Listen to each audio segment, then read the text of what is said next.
गांधीनगर पाणी योजनेसाठी ऋतुराज पाटील यांच्या नेतृत्वाखाली महिलांचा घागर मोर्चा।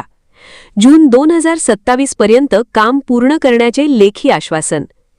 कोल्हापूर दक्षिण मतदारसंघातील 13 गावांच्या जिव्हाळ्याच्या गांधीनगर नळ पाणी पुरवठा योजनेच्या रखडलेल्या कामाविरोधात ऋतुराज पाटील यांच्या नेतृत्वाखाली महाराष्ट्र जीवन प्राधिकरण कार्यालयावर महिलांनी घागर मोर्चा काढत जोरदार जनआक्रोश व्यक्त केला।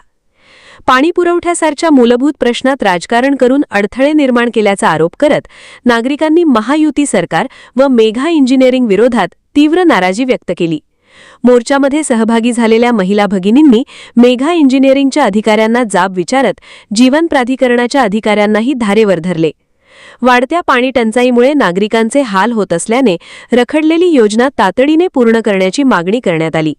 अखेर मेघा कंपनीच्या अधिकाऱ्यांनी जून 2027 पर्यंत योजनेचे काम पूर्ण करण्याचे लेखी आश्वासन दिल्यानंतर आंदोलन स्थगित करण्यात आले।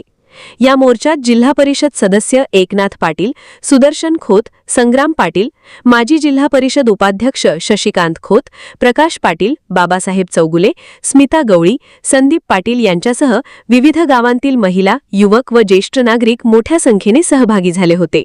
सबस्क्राइब करा।